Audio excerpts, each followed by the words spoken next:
Kokoro Audio. Kokoro Audio presents Book 1 of the Capital series, March to the Capital by Elijah Talbot, performed and narrated by a full cast.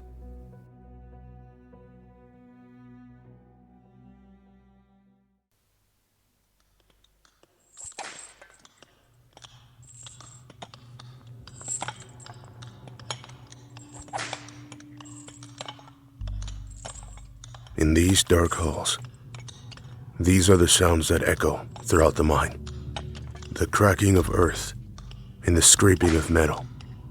My fellow people and I raise our picks above our heads as we harvest the metals for our masters. In unison, we suffer, working together in these tunnels that never end. Me, my father, and my father's father have slaved away unearthing this black ore. The guards also cleverly call it black iron. I guess the name has stuck around ever since. I proceed to mine away, striking the earth with whatever strength I have left in me. Thus is the life of a slave, born to serve and raised to die in these mines. None of us will ever leave here. All of us will forever be destined to provide for our masters, whom call themselves Cinari. They are smaller than us, but heavily armed and organized, always observing and punishing us for minor offenses. Two are always standing at the entrance of each tunnel, watching our every action. They stand upright on two legs, with light pinkish skin. On their face is a signal nose, a mouth, two eyes, and two pointy ears. Although these characteristics are always different between individuals, the only similarity they all share is their eyes. They are always round with a light purple iris. They like to boast that they got their eyes from their gods, believing it makes them the rightful protectors of this world. I don't believe in that crap. For if there is a god, they would have answered our screams and cries for help. But they never came. They call us diamond dogs, property of the Cinari, to be their eternal slaves. We are taller than them. Besides having skin, we have dark brown fur that covers our entire body. I guess the reason they call us diamond dogs is that our faces look like dogs or wolves. I've never seen one before. Perhaps they are just like us. I glance to my right to see an elderly man slumped to the ground, panting from exhaustion. The man tries to stand but fails to get himself up. I glance around in case the guards saw him fall. Luckily, they are more interested in chatting to each other. Get up. You don't want them to see you like this. Sorry, chieftain. I don't know what happened. I can tell he won't have long before the guards put him down. However, it doesn't have to be today. Nonsense. You have plenty of years still left in you. Thank you, friend. It's shameful to lie to a man, but deep down I know it will give him a glimmer of hope in these tunnels that we live in. Sometimes lies are easier to live with than bitter truths. I've worked, slaved for my masters for what feels like an eternity, cracking the earth with my fellow slaves. I can't tell how many years I've wasted in these tunnels.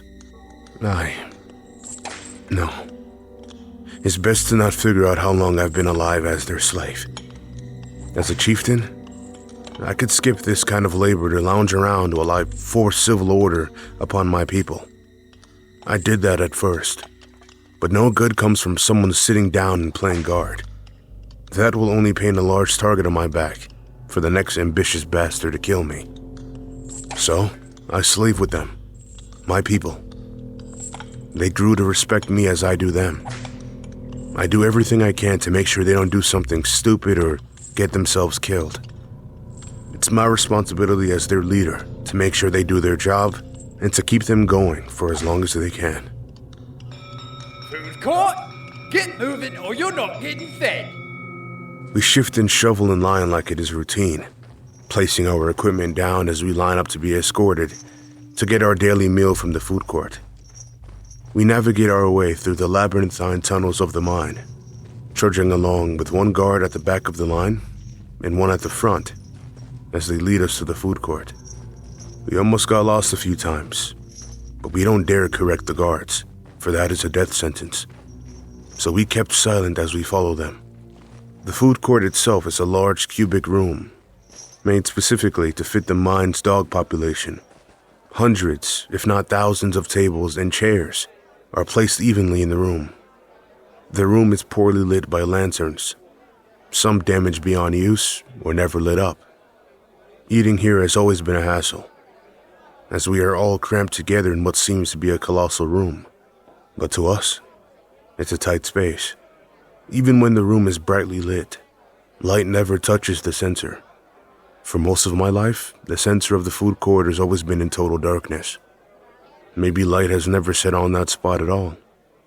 Dogs line themselves up to the food court, slowly shuffling along to get something from the cooks. The foodstuffs they give is never delightful, but it is better than nothing. I stand at the back of the line, waiting to see if I am lucky to get any. Hey, Dad. Waiting as usual, I see. I turn to see Alex, a striking young man. He is skinnier than the rest of the miners, but he will get bigger the older he gets. He still has bandages on his left leg from when they branded his birth number on him a week or two ago. I hope it's healing well, but thankfully, there is nothing showing that he has serious problems from it. You know the drill, Alex. Leaders eat last. Where's May? Without warning, someone jumps on my back while they wrap their hands around my neck. I stumble as they leap off me. I turn around to see my daughter playfully laughing. Haven't I told you not to do that? May playfully places her hands behind her back, playing innocently like nothing happened. Maybe. Alex rolls his eyes as he walks off to get some food. I get on my knees to pat her head while containing my frustration for her silly games. I'm glad to see you, but you must know you can't just jump on people like that. Okay. But you have to be the first in line so you can sit by me and Alex. No, May, because leaders eat last. I give her another pat on the head with a smile. She can be a bit naughty, but it reminds me of her mother. Now, unless you want to go last, go to Alex and get something to eat. Fine, okay. She is the only daughter I had with her mother. She looks strikingly similar to me, even having the same floppy ears that I have. If only her mother could see her now, to see our wonderful daughter. The only thing I can remind myself of her is May's beautiful green eyes. As soon as the line dies down, I grab my meal. Well, a handful of what was left of the foodstuffs. An unseasoned slab of meat, some veggies, and a mysterious mass of white stuff. I walk around the room in search of May and Alex. It didn't take long, for I can easily hear May cheerfully telling Alex about her day. Always playing with some kids or skipping with chains. I politely ask a fellow dog to move over so I can sit near my children. They have eaten everything on their plate, but it seems they haven't even touched the white mass. From the look of things, I don't think anyone did. I take a spoonful of the white sludge of a meal the chefs cooked for us, an odorless mass of waste that came from the bales of some pit. It tastes like rotting pork and powdered nuts. I don't think I'll eat that. How was your first day mining? All right. Not what I expected. I know what he means. The hours, and the feeling that this would be your life forever. My heart sinks hearing him say that. I know, but remember you have plenty of time to get used to it and maybe enjoy it. Yeah, maybe even wish for something better than today's dinner. You can say that again. I flick a small piece of my food at Alex. He jumps up from the table as he tries to scrape it off him like it is some deadly disease. You're such a wuss. Alex frowns at May, and I couldn't help myself but laugh along. Poor boy didn't seem all that happy about it. He'll live. On the catwalk, the warden, in his clean dark purple and red clothing, steps forward to speak to us. He taps his freshly polished bronze pace stick on the rails, catching everyone's attention. I carefully listen to him so as to not miss any details. This is Balgazard, the cruelest and fattest guard I've ever seen. His word is law. Fail to follow? It can leave you hanging at the mine's entrance. Even something as trivial as picking up a single pebble can land you on the news. He scans the room with his head held high. He takes out a piece of paper while he clears his throat. All right, this is your weekly reminder of the mine's fundamental rules. Oh. I bump her aside to make her pay attention. The warden stops what he was doing to scan the room for the source of the noise. Then he continues to read from the paper. Failure to follow the rules and establishments of Dragon Mine will lead to your immediate termination by the noose. He puts the paper away in his jacket and looks at us. Guards enter the food court as they patrol around the tables. One hand on their sword, the other on their whip. Balgazard polishes his pace stick with a silk rag. Today, I want to make sure you all know the rules off by heart. Repeat them to me. Rule 1. The gods are my masters, their word is my duty, and their command is my will. The warden grins as he nods. 2. We have nothing, even our names are property of our masters. A guard faces my table. I look at May to see she isn't repeating the rules. I lean close to her to make sure no one hears us. May, you have to say them. But Say them. 3. under the rule of the gods, we will serve the Cinari, and we will forever be in the service of the crown. The guard turns and walks off. Thank goodness he didn't notice. We continue to the 57th out of the 100 rules, while the guards take some people away for failing to recite the rules and laws of the mine. The elderly folks who knew they had little time left in them didn't speak the rules. I suppose they just wanted a quick end to their misery. Children are also taken away from their families by the guards for not speaking the rules or remembering them. Get over here. May hugs onto me as tight as she can, trying to ignore the screams and cries of the other kids, smothering her face into my ragged clothing. The warden points his pace stick at May. You. Tell me the 58th rule of the mine. My heart races, every beat beating harder than the last. Everything is silent, my breath being the only thing I can hear. Oh, please remember the rules, May. May looks at the warden in terror. All must address the Cinari as master or mistress. Anyone who are not Cinari will be referred to as freemen or free women. I bring May closer to give her a hug. The warden nods in approval before we continue reciting the rules.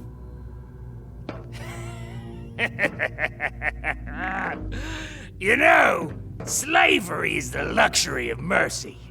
You don't have to deal with the hardships of total freedom. You can't comprehend the struggles that us Cinari have to face. You see, freedom leads to decadence if you can't hold back the temptation and the lure of chaotic freedom. Us Cinari are in a constant battle against our nature, but we always come out triumphantly so we can lead the world for a better tomorrow. I can't say the same for your kind, however. It's hard today, but it is luxury compared to freedom. For servitude is your birthright, and providing to the crown is your reward. Think about that as you rest tonight. The warden taps his stick on the rails, signaling the end of mealtime. The guards round us up to send us to our sleeping quarters. May and I wave Alex off while we both head to our single room. It's the only single room a dog can have in the mine, reserved only for chieftains. I held on to May's hand while we walked to our room, passing through rows and rows of dogs, as they head to the shared sleeping areas deeper in the mine, always under surveillance of our masters. I remember being there once, the walls full of scratch marks, in the room so dark you cannot tell where you are. There were never beds there, just thin pieces of shredded carpet. If you're lucky enough to get one, that is. It isn't a surprise to have news of people getting sick sleeping there come around every winter. I heard word that even the guards get unwell being near there. Might explain why they complain about guarding there. My room is near the entrance of the mine. The entrance looks like an enormous gaping hole in the earth like a spider's burrow, with only wooden stairs connecting the surface and the tunnels of our mine. It is the only time May could see the outside world, to have a taste of fresh air. Next to the stairs is a large platform, with the bodies of our people hanging off of it. Next to that is the door to the warden's private chambers. I don't know what it looks like inside of there, but I can tell that the room is large enough for 5 guards to fit comfortably inside. We enter our small room near the wooden stairs. It has a single dugout, which serves as a bed, with a dirty, ragged blanket on top of it. The room is barely large enough to fit the 2 of us, but at least we get some privacy. May rolls into bed while I etch on the wall with my nails to count the days left until winter. I suspect we've got 5 months left, give or take. The room gets cold during winter, so I need to ask for favors soon to get some cloth or rags to keep me warm. Dad? I turn to look at May, snugly tucked into her blanket. Will we ever leave the mine? How can I respond to that? I know the answer will hurt you, darling. More than anything, well, there is no way to explain it. Yes, we can, but we have to wait. Wait for what? There's nothing to wait for, but I want you to come to that conclusion yourself. I look out the door as I think of a response. The stars shine as bright as lanterns, even brighter than the sun as they illuminate the entrance of the mine. I gesture May to go to the entrance. Come, I'll show you. May springs out of bed and rushes to the doorway. She looks at the night sky with pure, childish wonder, but her attention turns to confusion as she doesn't understand what I mean. What is it? A little mouse told me something special this morning. May's face lights up, almost jumping on my lap from excitement. Is it Stimpy? Calm down. Stimpy told me a little story. What is it? What is it? He said that a beautiful young lady from this mine will one day get all the dogs out of here to explore the world. But there is an obstacle. Her face expresses worry, as if she is telling me please be easy for Stimpy.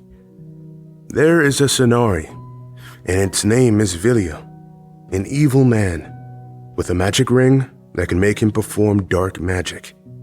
How can she stop him? Well, she must gather her trusted friends to fight the evil man. If she wins, our people will be free from the mines, and we can walk the surface again in peace. Will she win? I scan the area to see if anyone is listening in. That is a story for another time. She frowns in disappointment, folding her arms in disapproval while looking away. I gently turn her head to me. But don't worry about that. Stimpy also told me that tomorrow is your birthday. She grins as she bounces in place. Really? It really is tomorrow? I don't know her exact date of birth, but I believe I'm close enough. Of course. But if you want your gift tomorrow, be a good girl and follow the rules. Stimpy will stop telling stories if you are naughty. I won't. I'll be the goodest girl in the mine. I look out to the entrance to see dogs being led to the hanging stage 40 feet off the ground. The same ones from dinner. The ones the guards escorted out. I didn't expect there to be so many. Come on, May. Go to bed and get ready to sleep. May leaps back to bed, holding her blanket tight as she snuggles herself into a comfortable position. The crack of the rope reverberates throughout the whole mine. It frightens May so much that she throws her blanket over her face. The guards line more dogs up to push them off the ledge with a noose around their neck. May pulls the blanket slightly down, only revealing her eyes. Are the rope men outside? Yes. Did they do anything wrong? Another snap echoes through the mine. May hides under her blanket in terror from the sound of rope gaining tension. I used to be like that when I was a pup, hiding under my blanket when people are being hanged. Their bodies stay there for a week, reminding us of what will happen if you don't follow the laws of the mine. I hate that sort of death. No one should suffer it, not even my worst enemies. I fear the day I will be on those high beams and kicked down with the rope tightly around my neck. But even that doesn't horrify me as much as the thought of May being sent up there. Her corpse being on display for the world to see.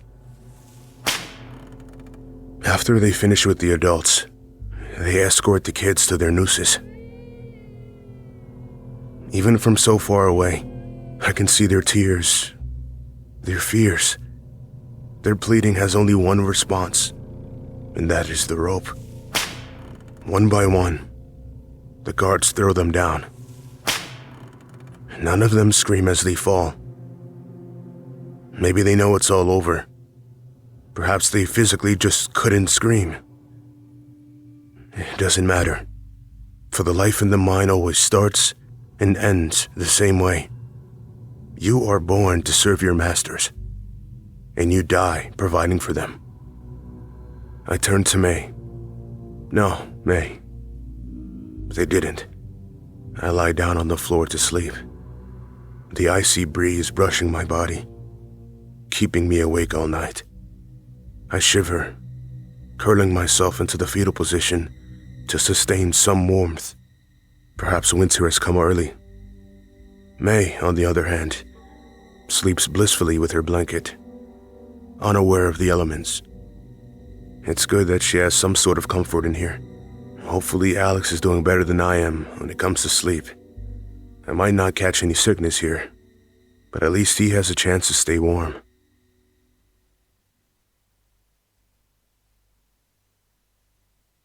When the sun's rays pour into the small room, I head to the entrance to get some heat from outside.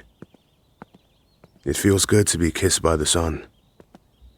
In an instant, I feel refreshed by the sun's glorious heat. I turn to May to see her still asleep. I give her a soft kiss on the forehead as I head back into the mine. But before I do that, I need to ask a favor from an old friend. I head straight to the forge room, navigating the twisting tunnels. The guards halt me a few times, asking where I was going, why, and if I've noticed any strange behavior. I answer them truthfully, except for the last question. A dog never snitches on another. They have their laws, but we have our own. As I get deeper into the mine, the closer I get to the sounds of laughter and cheers. I enter the room to see 2 dogs fighting it out in a small cage. 30 guards watch eagerly as they fight out their differences. It reminds me of my time being in that cage, fighting against someone to sort an argument, or just to have them do your shift so you can slack off for a day. My last fight was with the previous chief of this mine. I smile, thinking about winning his title. Smug bastard shouldn't call his fellow dogs out if they did something wrong. Play guard or master, you will be taken down a few pegs, or killed in your sleep. And I don't think anyone misses him. I continue my way to the forge. The heat from the room feels like a lantern's fire, burning your entire body. I don't know how the smiths can work in these conditions. A few smiths break down the newly found ore, melt it into a hot liquid, and pour it into small bars or thin metal tubes. The head of the forge called himself Dustmane, but we call him Dust for short. He was a father to me when I was a little pup, after my parents abandoned me. When I became a man, he's always there for me, either offering advice or lending a hand when I need help to raise my kids. He called himself Dustmane for having bald patches all over his body, from the molten metal searing his skin, and his mane being as gray as ash because of constant exposure to the toxic smoke of the furnace. I heard that Dust was never his actual name. Come to think of it, I don't think he had a name to begin with. We only know his birth number that is seared on his back, T58. He is a caring, helpful soul, never outspoken or competitive, unless you're in his forge, that is. An unfortunate dog once tried to steal his pair of pliers, only to leave the room with a shattered hand and a broken tail. Poor bastard deserved it. He should have known better. When Dust noticed me enter the room, he puts his tools down while he rushes towards me. It's about time you come to see your old man here, boy. I walk up to him to give him a hug. I'm just surprised the old man is still kicking around. You're darn right. This bloody forge isn't going to smelt metal itself. I'll tell you and these boys this. Dust faces the younger forge operators. If I die tomorrow, I better have some darn person take my place. Knowing you, you'll outlive everyone here through stubbornness alone. Well, I am a darn prideful bastard. So, Merrick, you came here to help with something? Or do you need fatherly advice again? I need to ask a big favor from you. Dust scans the room for any guards. He waves me to come closer. You need my help again to get your grooves back? The things I need to do to handle this, old man. No, May's birthday is today, and I want to get her a gift. Ah! Dust heads to his toolbox.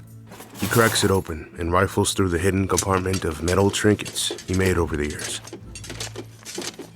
Dust grabs a rectangle object and conceals it in his hand as to make it a surprise. He looks around again to see if any guards or prying eyes are facing us, before grabbing one of my hands and placing the object firmly in my palm. When he releases my hand, I glance at this mysterious metal item. It is a belt buckle, but a strange symbol is etched on the center of the buckle. It is a circle with thin ovals radiating off that circle to make what looks like a sun. I put the buckle away in my pocket to not raise any suspicions. What is it? They took us to the surface yesterday. They did what? Never in our history has any dog gone to the surface. I smile in glee. Maybe we will be free soon. Does it mean we can leave the mine? What was it like? Beautiful. There was so much green and blue. I almost choked for how fresh the air was. He pats my bag as he walks me around the forge. The guards are sick of taking metal to the surface, so they made me and the boys do their hard work. There were giant roots that reached for the sky, with green moss on top that rattles when the wind blows on it. And at the center is a single thick root that holds the whole thing together. But what is the symbol?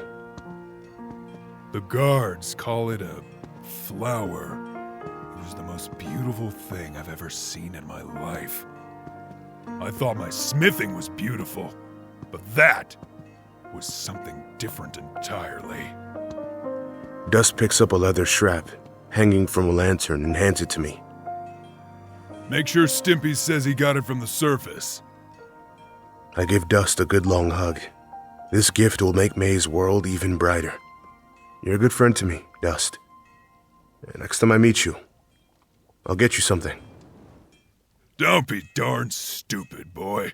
Just know that Uncle Dust is always looking out for you. Now piss off, I got work to do. I wave my goodbyes to him while he heads back to the forge. Old bastard always has something up his sleeve without me knowing. It wouldn't be shocking if you can bring back the dead at this point. Foolish to believe, but an enjoyable daydream.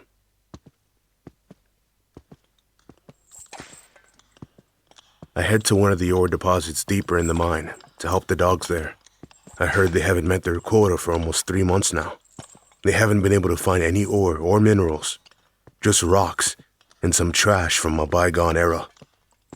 Oh, you there! Halt! I stop in my tracks, not moving a muscle. Belgazard walks up beside me, using his pace stick to measure the distance between me and where he made his command. 5 meters and no sign of you delaying my orders. For a tool in their late 40s, that's good. For a dog your age, M24-6. Thank you, Master. I saw you watch the hangings last night. What are your thoughts? About the hangings? Or those being hanged? Good question. He pats the side of my face.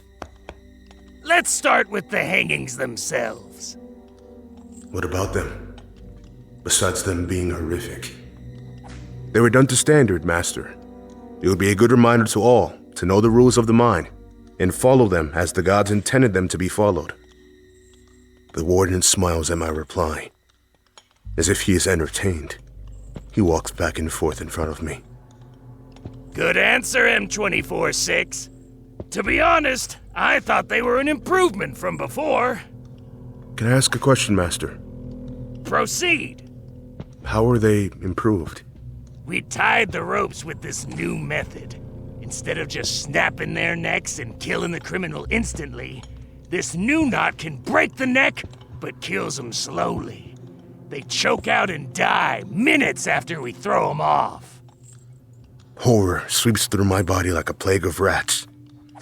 I know hanging is a horrible way to die, but to know that those people... they saw me sitting there doing nothing. Their chief, the man that is meant to look after them, just sat there and watched them die. A surge of guilt overcomes me as I remember the children's cries for their mothers. Personally, I found it quite amusing that some of them wiggled to try to break out of their bonds. Cracks me up just thinking about it. Do you think it was funny, M24-6? I have to hold back my bitter anger. I want to beat the man to death right here and now. I want to bash his skull for finding our suffering funny, finding the deaths of our children amusing, to use his blood to paint the walls of the mine. But doing that will give them every right to kill me and May. It was one of the funniest things I've ever seen, Master. It is good to watch them choke out for not following the mine's laws. I want to puke for saying that. I felt like a betrayer of my own kind more than anything else. That's lovely to hear, good friend. Now, my dashing servant, have you heard any rumors lately? No, Master, I haven't heard word of any. Is it something to do with winter? No, it doesn't. The mine isn't meeting its quota for about 3 months now. At first, I thought it was the dogs slacking on the job.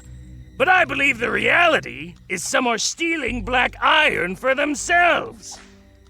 That made no sense. Why would anyone take black iron for themselves? We don't have any use for it. It will be pointless to even keep it as a personal item. Master, I have never heard of this rumor before. By the gods, you're useless! If you've never heard of it before, I would usually have you hanged for not looking hard enough. But I need you to keep your ears out and investigate the mine for any suspicious behavior and report it back to me. You won't want to anger me if you don't. Yes, Master. I will look for anyone who might have done this. Good. He walks off to the other direction, my body still frozen in place, waiting for his command to proceed with my day. Now, I will need to make an example soon if you can't find someone. Let's just say I've got my eyes on someone who might be the culprit. I grind my teeth, feeling my primal rage almost taking me over. I won't let him touch me. Not over my dead body. How long do I have, Master? 2 months, M24-6. You may proceed with what you were doing. The warden leaves from sight. As soon as he is out of earshot, I punch the wall as hard and as much as I can until my hands bleed. I want to kill that bastard. Make him hang for the crimes he committed. For making me choose someone's life for my daughters. No one would steal that cursed metal. We have not hit a hotspot in years. We only scraped what seems to be the last remainders. I'm running out of time. I have to find a solution, and fast. But what happens if we don't find anything? What will happen to us? What will happen to me?